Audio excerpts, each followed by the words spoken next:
Welcome back to the Stretch the Floor podcast. I'm Matthew, and I'm here as always with Venushan. And a couple things to go into today. Obviously, the conference finals. We're in the thick of the conference finals. We had the draft lottery. We're going to go over that quickly, our reactions, and a few coaching hires. A couple unexpected coaching hires, maybe. Going to get into all that. But first of all, we saw the Bucks came back in a big way in Game 2 against the Hawks, blowing them out by 30 or 40. I forget what the final number was. Um, Trae Young didn't have a great game in like he did in Game 1. But before we get into that, most importantly, I think, or most relevant, Chris Paul is one win away from his first ever NBA Finals. He's been in this position before, like he said in those post game interviews. He doesn't want to talk about 3-1, but I think it's pretty much, I don't want to say guaranteed, but I think we're going to see Chris Paul in the NBA Finals. Yeah, the way that game two ended with Paul George missing those free throws, which could have won them the game, and then pile on Kawhi Leonard not playing this whole series. It's just like Yeah. you play great without your star player, you're doing all this, and then your other star player kind of bricks you for one chance of being up in the series. Like the whole momentum of the team's down. They need it. Like if Kawhi returns, maybe he can like rejuvenate them, and it's like a Mm-hmm. huge push for the team. But he said it's extremely unlikely that he plays game five because it's bad for his knee. So yeah, no Kawhi Leonard. Winning one game off the Suns is pretty good. Beating the Jazz, great accomplishment. This should give enough motivation for Kawhi to resign. You know, his hometown. Still people love it by every single Clippers fan. They did pretty decent without you. I think it's enough reason to resign. Uh, Obviously, there's trade talks with the Clippers, like because they have a lot of good contracts that they could flip for a star, like a Westbrook or something. I don't know if they do that anymore because this team performed so well without Kawhi. Mm-hmm. Like, imagine Kawhi was on this team, we could be talking about a finals berth team, right? So Clippers did well. They're gonna get close out of five, but nothing to be ashamed of. Just the main focus now, resign Kawhi. Yeah, but the Kawhi like injury like updates have been kind of weird. Like we don't, it's an ACL injury they said, but they haven't said what it is. I hope it's not a tear. I don't think it is because then they probably just would have said he's not coming back. Probably like Yeah, a sprain or a strain or something. But yeah, he's not coming back. He's not even sitting with the team for some reason. I don't know why. It's kind of weird. He's up there in the suite thing with his family and stuff. But I don't know. Yeah, Kawhi yeah, is not coming back. It just seems like everything's coming together for the Suns team. Like DeAndre Ayton has come out, is putting up like 20 and 20 every game. In the post game last night, he said that Chris Paul is kind of like who pushed him to become this who he is now. Devin Booker, even without amazing 40-point triple doubles, they're winning these games. So like, yeah, just seems like everything's coming together for the Suns. yeah. Their defense was amazing last game, and they couldn't be a real threat to the Bucks. We're having the Suns versus Bucks finals, which is something a lot of people wanted because CP3 might be his final year of this high level production. Yep. Everyone likes Giannis and how humble he is as a superstar and how he chose to stay with a small market. So two good stories, going to be good to watch out. And both of the losers in the conference final should be happy. You know, Yeah. the Hawks were all this Trae Young development and everything, and how well the Clippers played without Kawhi. So it's all just smiles right now in the NBA. Yeah, I wouldn't count the Hawks out just yet. It's one. The series is 1-1, but if the Bucks play like they did in Game 2, this could be 5. Like I still Yeah, I think my 6 is going to be bang on. I think they still take one somewhere there. But what do you think changed from Game 1 to Game 2? I think the main adjustment that inside the NBA was talking about and was kind of preaching about is just how much they're sacking off Yeah. like pick and rolls. They just said, okay, even like the inside the NBA guys are getting on us. Like it's an obvious change. Every Yeah. single fan, every single coach, every single team is telling us to change this. And like Coach Bud's like, all right, I have to change this. So he made that change and it was a blowout. And also they hit their threes.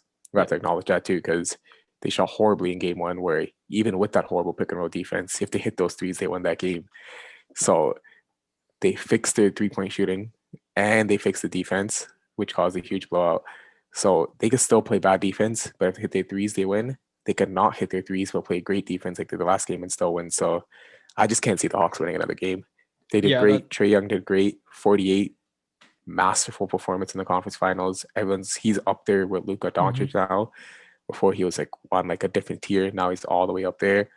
He did great. Everyone's gonna want to play with this Hawks team in the future. So watch out for like trades for future stars and stuff. Mhm. But this Hawks team did great, and they should be happy with winning one conference finals game. Yeah. Yeah. And it basically just comes down to hitting threes. Yeah, Like you said, even the Bucks have always played defense like that. They always sag off pick and rolls, yeah, but they're historically been one of the better, especially like corner 3-point shooting teams in the league, and that's why they win a lot of games. So if they do that, most of the time they're gonna win the game. And if they're, I don't think they're gonna be as bad as they were in game one. And I don't know if with the adjustment that they've made in the pick and roll, I don't know if Trae Young's gonna be putting up a stat line like he did in game one. yeah, So yeah, it's looking like we're having Bucks Suns finals. I don't want to get too far ahead of ourselves because last series we did our Hawks offseason talk before yeah. when they were down, and then they ended up coming back They and beat the winning. Sixers. I don't want to go too far ahead, but it's looking pretty likely. The Suns and Bucks in the NBA finals, two like smaller market teams. Um, Crazy. Pretty interesting. Yeah, and to talk about the Hawks though, like the Bucks need to make this adjustment now because if they don't make this adjustments against the Suns, they're losing. Yeah, Like simple as that. Like they yeah, need to make this adjustment now, and yeah, like they might as well thank Trae Young for this championship if they win it because he exposed it and he yeah, exposed it with a much less potent team. Because when Booker and yeah, CP do it, there's two people doing it, and they get dish out to shooters, and they have DeAndre Ayton to score on inside.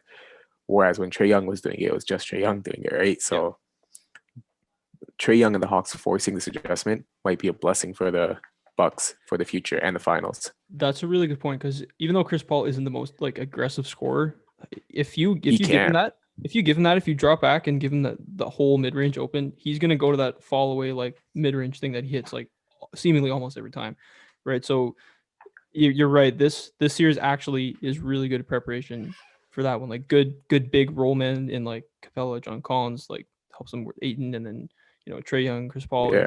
and stuff. It's actually kind of similar defensive scheme they're gonna have to be playing, I think. Yeah, and we've seen Chris Paul like when the Denver Nuggets started just feeding, like Jokic said, "All right, man, I'm not losing this game," and it was going crazy. And then that when Jokic got kicked out, during the last game, and then Mm-hmm. the Nuggets changed their whole game where it was like small ball switch everything.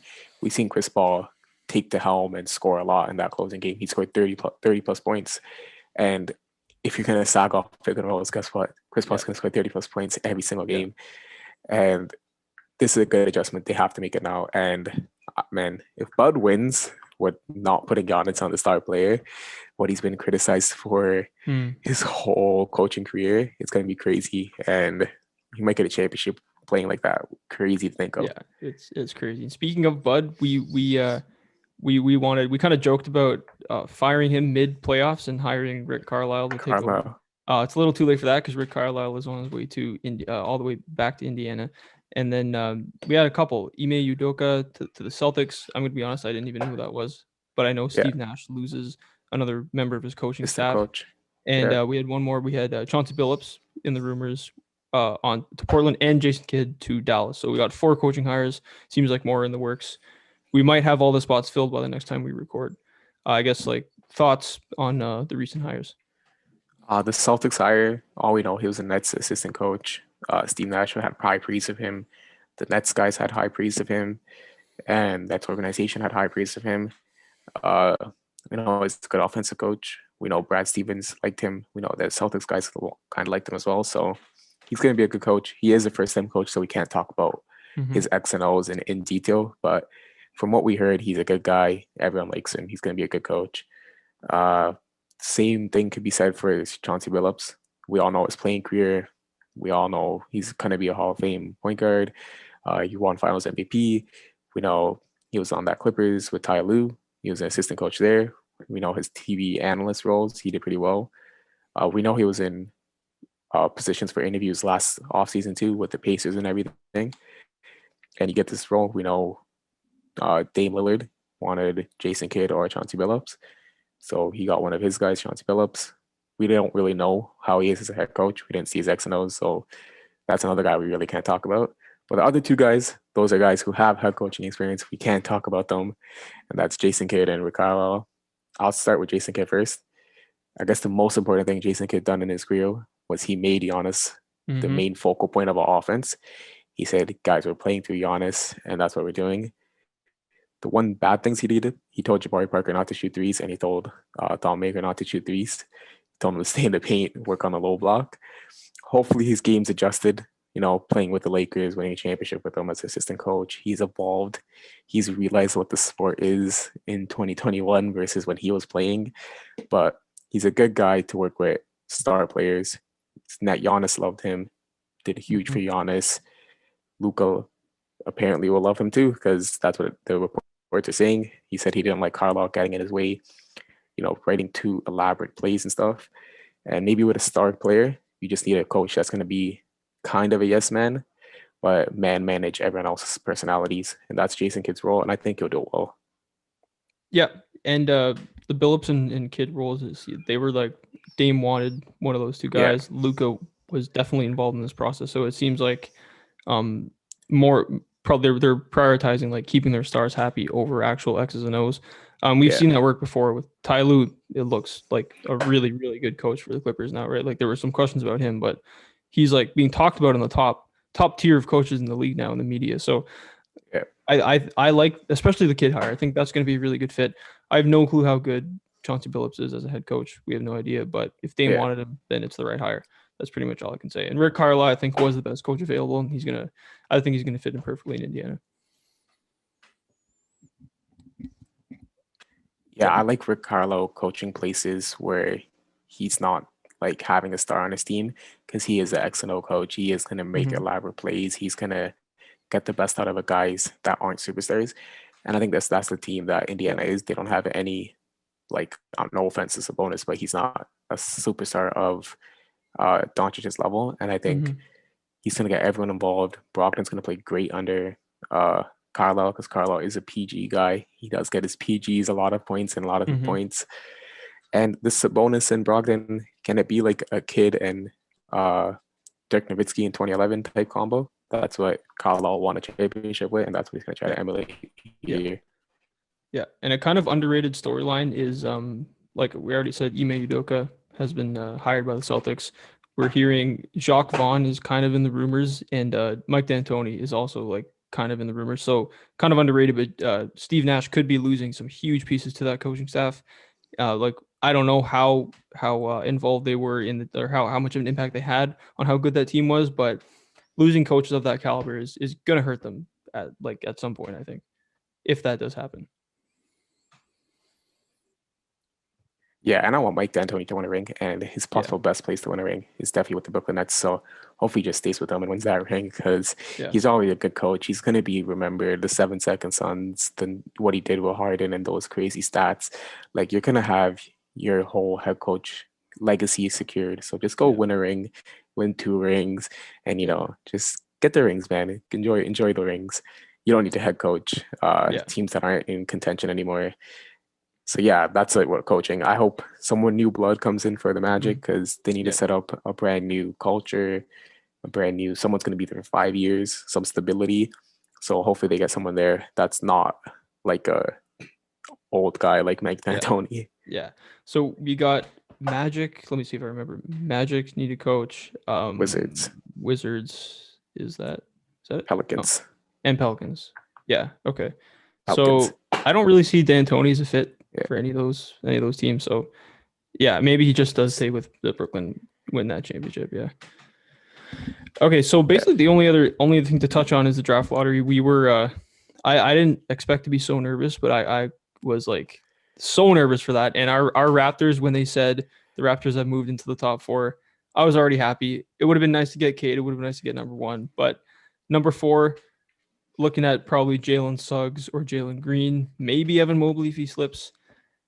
This is just a win for the Raptors. This is the highest draft pick they've had in a long time, and I'm just hoping that they, Masai and Bobby Webster make the right pick here. Raptors have drafted 2 Hall of Fame players, Vince Carter, which was drafted with the 5th pick, but the Raptors traded their 4th pick to get Vince Carter. So with the 4th pick, the Raptors basically got Vince Carter. Chris Bosh with the 4th pick, also a Toronto Raptor. Yeah, DeMar DeRozan, he's potentially a Hall of Famer, but he's not yet. So 2 Hall of Famers Raptors drafted, both with the 4th pick. We have good luck there. Our front office is one of the best. Hopefully, Masai resigns soon. Bobby Webster is signed for the long term. Nick Nurse is mm-hmm. signed for the long term. Good front office. I'm happy. It's probably going to be Suggs, like 95% Yeah, chance it's going to be Suggs. So I'm happy with Suggs' inclusion. It's going to be interesting. The Raptors are going to have a new young guy to look at and Yeah. kind of like just be happy with his improvement, you know. And Gary Trent Jr. is also a young guy too, you know. He's Mm-hmm. the age of some of these fourth year Yeah. college guys. He's the same age as them, so he's Yeah. also another guy that's going to be crazy. So yeah, the Raptors are improving. I don't think they're going to bounce right back into the playoffs like a top four seed, but definitely improving. They're definitely going to be in the play-ins next year. It's going to be great to watch. Yeah, we're not going to get too into the offseason and the draft and stuff because we're going to obviously cover that later. But if it is Suggs, which are like 95% will be, I think Lowry Yeah. probably like he has to be gone. Even if it's a sign and trade, that would be nice. Maybe a sign and trade, try to get something back. But I think he's probably gone. He's likely going to be playing beside Fred. Maybe they decide to trade Fred. I don't know because the team, the timeline of the team kind of does change. Getting a young franchise point guard like that, I don't know. Like, do you think Fred and Suggs together in the backcourt are keeping that small backcourt, which has kind of hurt them in the past, kind of not? Or would you rather like to see them move on? Maybe Gary Trent becomes a shooting guard. You move on from Fred, train for a center or something like that. Suggs is 6'4", so I'll give him credit where credit's due. Like he is not a small guy like Kyle Yeah. Lowry and Fred VanVleet. I think at the shooting guard position, with Gary Trent behind him, he should be able to survive Mm, there and prosper there. So I think they will keep Fred around because just forcing a point guard to be a point guard right at the start is so hard. yeah. If he gets a year under Fred or next to Fred, it's just going to ease the transition so much for him. And maybe next offseason we think about moving Fred because he's on such a good contract, such Yeah. like a team friendly contract Yeah. that you want to keep it as long as possible. Yeah. So the rest of the Raptors were actually surprisingly not the biggest story of the lottery. But the Detroit Pistons got the number one pick. Cade Cunningham has to be a lock. There was Okay, a report it's a that maybe lock. they're trading, but like I don't. No, If there's no way. Cade to the yeah, Pistons looking like a pretty nice young core now. You know, if Killian Hayes comes back healthy, you got him, you got Cade, you got Stewart, Sadiq Bey, pretty nice young team. If Cade can be that superstar, those guys can be nice role players, and maybe it's looking like a nice young fun team. yeah. People were talking about Grant trades before the draft thing. That's not happening anymore. You want Yeah, Grant there to he alleviates so much pressure from Cade because he's a 20-point scorer. So Grant's not going to get traded. Kind of sucks for the offseason hype and the yeah. offseason videos, but is what it is. The person who might get traded though, Christian Wood. Now that Hmm. Mobley's probably going into that second spot, we can see a Christian Wood trade. Look for teams that have like the seven, the Warriors. You know, they can maybe get something going there. Mm. So look out for the Warriors making a trade there, and obviously the Cavaliers who have the third pick.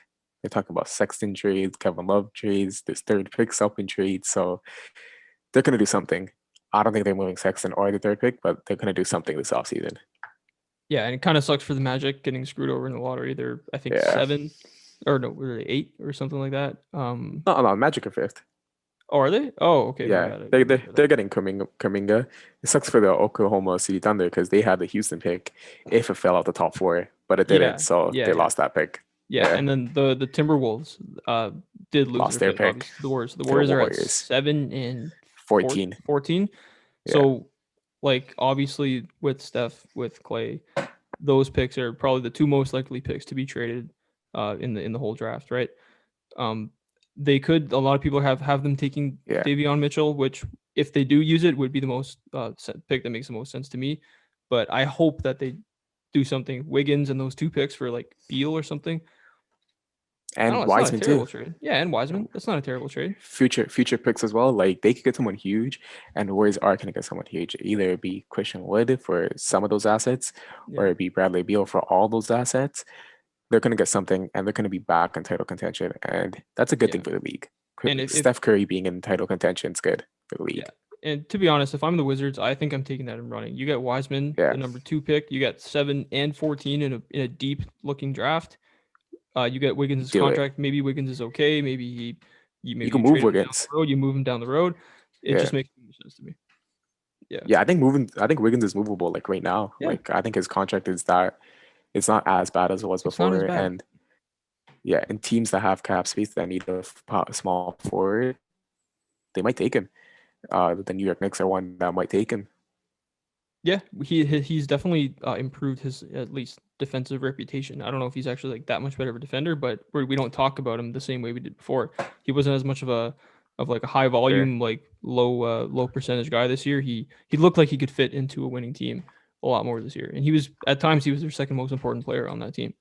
So Yeah, it's going to be interesting. It's going to be a draft day filled with a lot of trades, unlike other draft days, because teams are going yeah, to be trying to be prepping and preparing for the offseason because a lot of teams are kind of strapped in. And this is a huge, like contract extension year. Like Julius Randle, Luka Doncic, Trey Young, DeAndre Ayton, like all these guys, Colin Sexton, all these guys are getting extensions. So all these teams are going to be wanting to spend right now, then extend their guys, and then be strapped for cap space. So watch for a lot of trades that just clear up cap space, clear up stuff. Watch for a huge amount of trades. yeah. I think that pretty much covers it for this episode. Like I said, other than the conference finals, we have two series and then the draft lottery going on. There's not too much going on. Hopefully, the finals is Finals. everything that they hope for. It's looking like no matter what happens, it's going to be a really interesting finals. Either Giannis's first championship or Chris Paul, or somehow Trey Young makes it into the finals. Whatever Trey happens, Young. it's gonna be insane. So super hyped for that. Anyway, thank you everyone for listening to this episode. Check us out next week. We're always back every Sunday. In the meantime, follow us on Instagram at Stretch the Floor Podcast. Subscribe on YouTube at STF Clips for the best clips from the podcast. But most importantly, subscribe to the podcast feed, leave a review and a rating. 5 stars. It all helps with the algorithm. Other than that, thank you for listening, and we'll see you next time.